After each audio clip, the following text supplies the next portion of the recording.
Oke, sebelumnya selamat datang buat teman-teman di channel School Coding yang tagline-nya daripada boring mending ngoding. Oke, ini video pertama. Jadi pada waktu kali ini kita bakal bahas tentang kelas diagram ya. Kita akan coba. Nah, jadi gini. Sekarang bakal berbagi sedikit pengetahuan tentang kelas diagram yang ilmu ini tuh didapat waktu perkuliahan. Kelas diagram ini sangat-sangat berguna buat kalian yang biasa ngoding. Jadi pada beberapa episode nanti bakal dikupas tuntas semampunya, mulai dari definisinya apa, tujuannya apa, contohnya apa, terus masalah apa yang bisa diatasi sama kelas diagram, sampai kita itu harus mempelajarinya secara perlahan. Jadi terus stay tune. Oke, di sini ada beberapa referensi yang diambil. Jadi segala penjabaran materi yang diungkapkan berdasarkan sumber-sumber yang ada. Teman-teman bisa semua kunjungi referensi ini, barangkali membantu. Yang pertama dari Visual Paradigma ya. Yang kedua Tutorials Point. Lalu ada Politeknik Elektronika Surabaya. Lalu ngambil dari repositori Unicom. Sebenarnya makasih buat referensi-referensi yang ada ini, sangat-sangat membantu. Oke, berikutnya. Nah, ini ada roadmap ya, bisa dibilang peta atau kadang kalau di buku-buku itu mind map. Kenapa dibagi-bagi seperti ini? Karena kalau disatuin semuanya pasti panjang dan bikin teman-teman males buat menyimaknya. Makanya dibuat per part yang kebagi jadi 4 part supaya pemahamannya juga pelan-pelan terus terarah juga.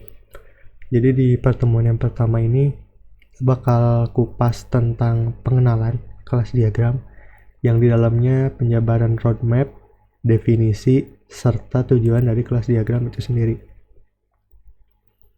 Oke, udah siap ya? Kita langsung masuk ke yang pertama, definisinya.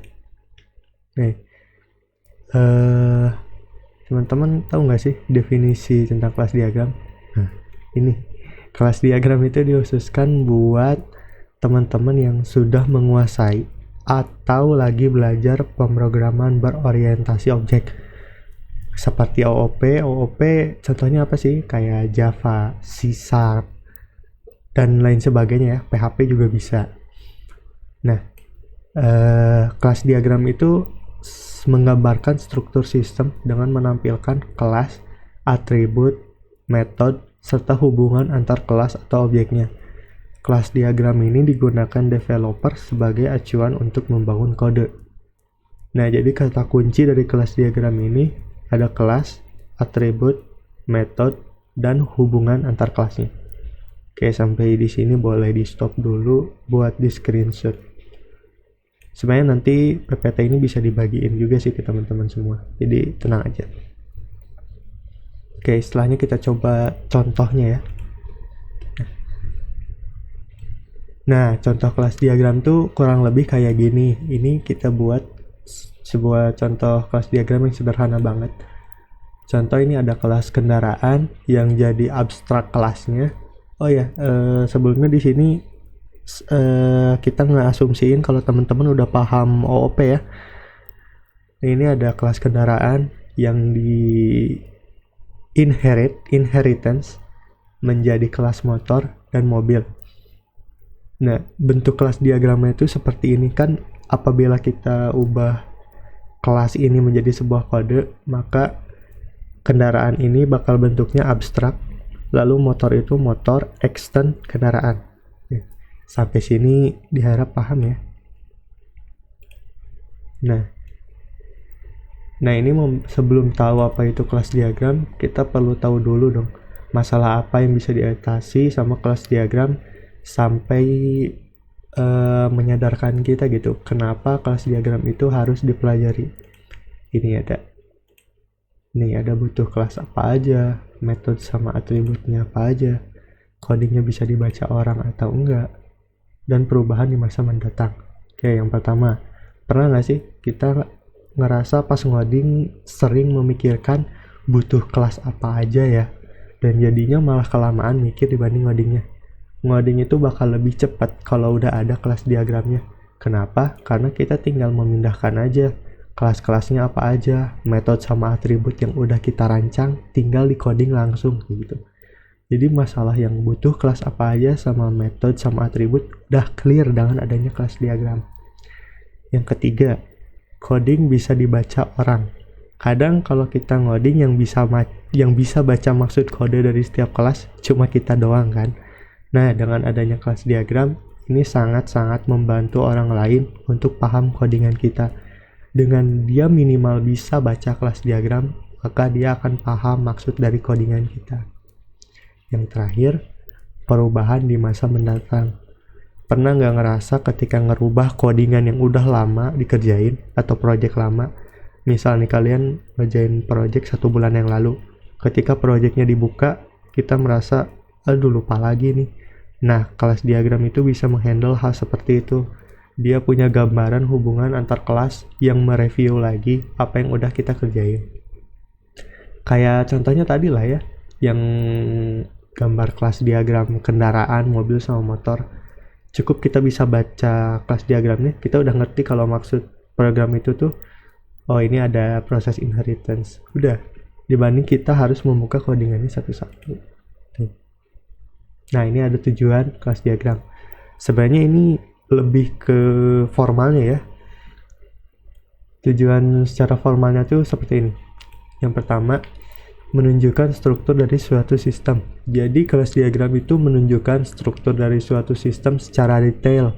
Yang tadi udah dibilang ya kata kuncinya. Ada kelas, atribut, metode, serta hubungan antar kelasnya. Yang kedua, bermanfaat untuk tim developer yang sedang mengembangkan aplikasi.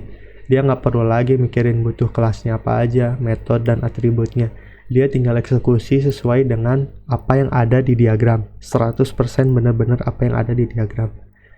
Yang ketiga, analisis dan desain dari suatu aplikasi. Menggambarkan hubungan dari setiap kelas. Jadi kita tahu efek apa aja yang terjadi kalau menghilangkan sebuah kelas. Yang keempat, menggambarkan tanggung jawab dari setiap komponen atau kelasnya. Jadi kita tahu kelas A itu tanggung jawabnya apa, dia tugasnya seperti apa, karena udah ada diagramnya gitu. Yang kelima, coding menjadi lebih terstruktur dan mudah dibaca dari diagram.